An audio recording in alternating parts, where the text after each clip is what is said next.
Ассалаумағалейкум, құрметті ауылдастар. Бүгін 19 шілде 2024 жыл. Мінеки нөмірі 2 мектепте мінеки орналасқан Қоянды ауылы, Ақмола облысы, Целиноград районы. Мінеки осы мектепте мобильный сон жұмыс істеп жатыр бізде. Осыған облыс әкімі Ахметжанов Марат Мұратұлына, Ақмола облысының әкімшілік басшыларына, біздің аудан басшыларына, Целиноград аудан басшыларына, және өзіміздің Қоянды ауылының әкіміне, және қызметкерлеріне, және мына осы сонда жұмыс істеп жатқан, қызмет көрсетіп жатқан барша мамандарға рахметімді айтқым келеді. Және жалпы жұмыс барысы қалай болып жатыр? Кейбір тұстарда халық жекемен шығып та сұрап жатыр, мысалға. Енді соларды да егжей-тегжей дұрыстап тұрып, тағы да бір ауызша бір видео алсам деп осыған арнайы келіп отырмын. Ал ендеше кеттік, көрейік. Менің есімім Бралин Ерік, осы ауылдың белсендісімін, жанашырмын. Сіздің есіміңіз? Алма Кокишина Кужинова, Целиноград ауданының, әкімнің ауданының орынбасарымын. Бүгін мына сізге Алма Кокишина келіп тұрған себебіміз, мына көп адамдар жекеменшікке шығып сұрап жатыр, не істейміз, қайда барады, не болады. Енді мен әрине өз тарапымнан айтып жатырмын, барып арнайы мамандарға жолығыңыздар, ол кісілер дұрыстап түсіндіріп береді. Енді мынау біздің ауыл белсендісі, оның өзіміздің каналдарымыз бар, каналымызды көреді, не қылады. Соған мен сіздерден устно, сөзбеше бір ауыз тағы да кәдімгі түсіндіріп өтсеңіздер. Мысалға, адамға қандай қызмет түрлері көрсетіледі бұл жерде? Допустим, мысалға, госактымен келді адам, сосын жаңа по порядку. Жер қатынастар бөлімі бар, я? Жер қатынастар, архитектура, сон, БТИ, Гипрозем. 5 госорган. 5 госорган. Бұның ішінде тағы да атап өтетін болсақ, госпошлина, бұл мемлекеттік баж, ол міндетті түрде төленеді. Солай ғой. Ал қалған қызмет түрлерінің барлығы ол тегін болады. Солай емес пе? Ну, енді мынау прописка деген, регистрация по месту жительства тіркеуі керек. Неге мынау ауылға мектеп керек, мынау ауылға жол, су, электричество, газ керек. Сол үшін мынау ауылда тұрған кісілер тіркеу керек. Міндетті түрде. Енді мұнда кісі келгенде бірінші ЭЦП болмаса, біз ЭЦП істейміз. Бесплатно ол. Сосын жер документ болса, госакт. Тұрған үйді, салған үйді заңдастыруға бір определенный стадия өту керек. АПЗ деген архитектурно-планировочное задание, сонға документтері береді, ол бесплатно. Сосын топосъемканы істеу керек, ол Гипрозем істейді, где-то 15-20 мың теңге отырады.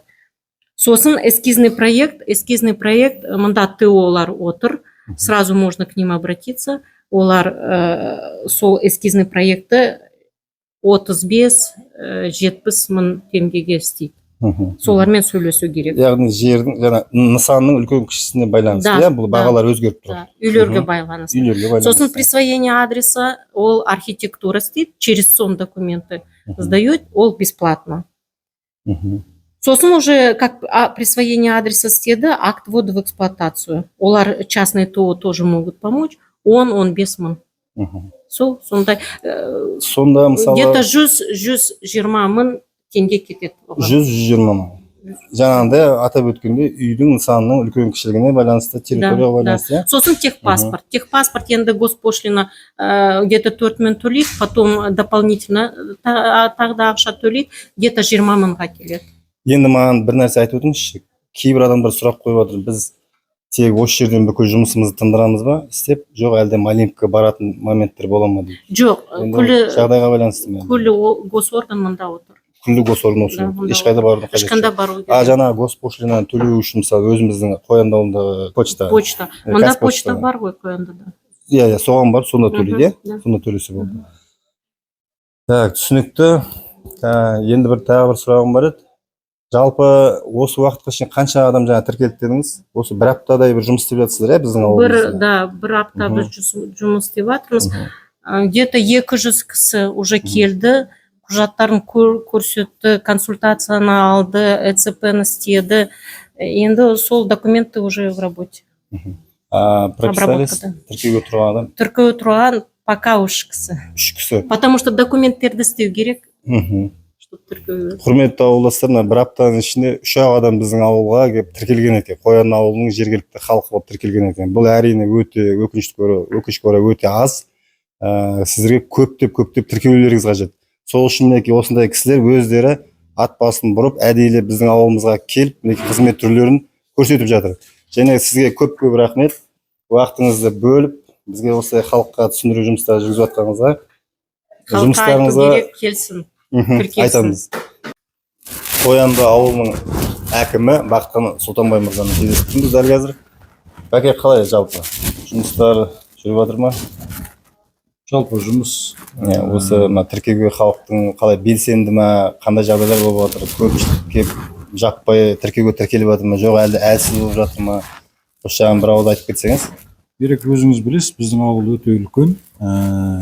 5000-ға тарта строение бар. Құрылыс жүргізіліп қойған ауылымызда 180 километр жол бар, 108 көшеміз бар. Жалпы ауылымыздың үлкендігіне байланысты, жаңа аудан орталығынан қашықтығы 70 шақырымдығына байланысты кейбір ауыл тұрғындары үй құжаттарын рәсімдеп үлгермеген. Бұл үй құжатының рәсімдеп үлгермегендігі мінекей биыл жылы келетін газгерде өте үлкен кедергі болады. Әр тұрғынның өзінің үйіндегі газ кіргізу үшін техникалық сараптамаға сәйкес келу керек. Сол үшін үйдің техпаспорты, төлқұжаты дұрыс болу керек. Міндетті түрде дұрыс болу керек. Міндетті түрде дұрыс болу керек. Екінші, мінекей мемлекет екінші очередте өзіңіз жақсы білесіз, свет әр тұрғынның үйінде болады. Осыған да егер арекке өткізіп жатқан жағдайда міндетті түрде үйдің құжатын талап етеді. Үшінші, осы құжаттар істелген үйдің иелері осы үйдерге тіркелсе, осы үйдің қоянның пропискасында қоянның тұрғыны болып нақты тіркелген жағдайда біз жоғарғы басшылардың алдында да біздің ауылымыздың халқының көптігін дәлелдей алатын. Сол себептен осы жалпы үлкен кең жұмыс. Бұл облыс басшысына да, аудан басшысына да рахмет, осыны бізге мүмкіндік беріп жатқан. Жаңа бір апта болды, бүгін жұма 5 күн жұмыс істеді. Ертең 9-дан сағат түскі 1-ге дейін тағы жұмыс істеуге ұсыныс айтып, оны да қабылдап, осы шараны ертең жалғасады. Жексенбі күні демалыс болады. Жексенбі демалыс болады. Келесі аптада бұл жұмыс дәл осы графикамен жалғасады. Мұндай мүмкіндіктерді ауылдастар қолдан жіберіп алмаңыздар. Ауылымызға келіп тұрған дәл осы жерде сон қызметкерлері, архитектура, сәулет құрылыс қызметкерлері, жаңа де шекараны анықтап беретін, техпаспортымыз жасап беретін арнайы толар да осы жерде жұмыс істеп жатыр. Осы себептен бұл бір терезе қағидатында жасалып жатқан жұмыс. Дәл осындай мүмкіндік өзінің ауылда бұрын-соңды болмаған. Енді осыны қолдан жіберіп алмайық. Мен де жаңағындай қосымша айтып өтейін.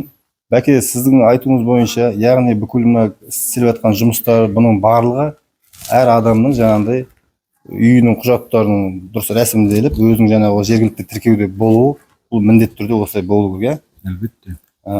Жаңа өзіңіз атап өткен газыңыз бар, светіңіз бар, мектеп, балабақшалар, балалар мектепке бару керек. Бұлардың барлық қайтып айналып келгенде осы тіркеуге тіреліп тұр. Жақсы, рахмет сізге. Ал ендеше ауылдастар, құрметті ауылдастар, мінекей осы жаппай келіп тіркеуге тіркеліңіздер. Өздеріңіздің жаңағы жерлеріңіз, үйлердің құжаттарын рәсімдеңіздер. Яғни өздеріңіз естіп отырсыздар. Барлығы осы құжат ең бірінші өздеріңізге керек. Бұл міндетті түрде істелу керек. Ал енді басшылардың арқасында мінекей осы мобильный сон біздің ауылымызға келіп, былай айтқанда ауылымызда ашылып тұр. Үлкен мүмкіндік, және бұны ешқандай тиімді пайдаланып жіберіп алмауымыз керекпіз. Рахмет сізге, Бәке. Жақсы сәттілік.